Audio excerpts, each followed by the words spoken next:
सोलापूर शहरापासून 30 किलोमीटर अंतरावर पोफळी हे गाव आहे। या गावात धर्मराजा यांचं मंदिर असून या गावाला पांडवाची पोफळी असे म्हटले जाते। पांडव पोफळीची काय आख्यायिका आहे पाहूया, त्याचाच हा एक स्पेशल रिपोर्ट। दुर्योधन आणि दुःशासन ती दोघ जण होती म्हणल्यावर ही पाची पांडवाच्या डावी पडली होती। आपली चीड पडती भांडणाची ना, तशी त्यांची चीड पडली होती म्हणल्यावर आता काय करतात, ह्याला कुठं दडवायचं? कुंतीला पडलं की कुंतीला पडलं की कोड। मग श्रीकृष्ण उभा राहिला, तिचा बंधू। मग उभा राहिल्यावर त्यानं काय केलं, तू घाबरू नको म्हणला।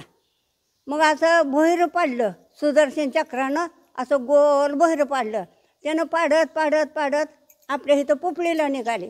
मग ह्याने काय केलं, लाखाचा वाडा बांधला। आणि लाखाचा वाडा बांधल्यावर त्यात ती पाची पांडव द्रौपदी कुंती हात घातली। हात घातल्यावर त्यांना वाटलं आता हे पिठीवल्यावर ही मरते ती या। मग श्रीकृष्णानं बहिरं पाडल्यावर ह्यांना कुठलं माहीत आलं या।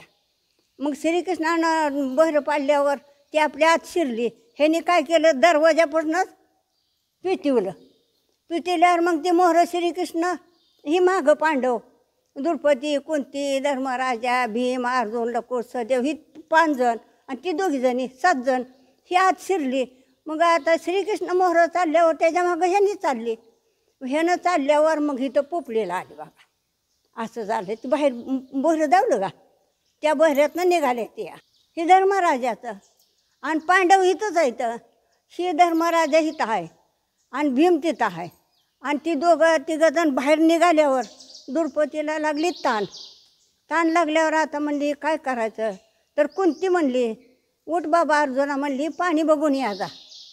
मग तिनं सांगितलं होतं, बाळानो महागारी फिरल्यावर तुम्ही तिथंच गुप्त होचाल, मोहर बघूनच चालायचं, जेव्हा पाणी दिसल तेव्हा महागारी बघा।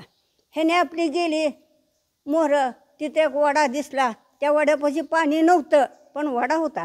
त्याने काय केलं, 3 जणांनी मी महागारी बघितलं, अर्जुन लकुश सहदेव ही 3 बी महागारी बघितल्यावर तिथंच गुप्त झाली। असं झालं या।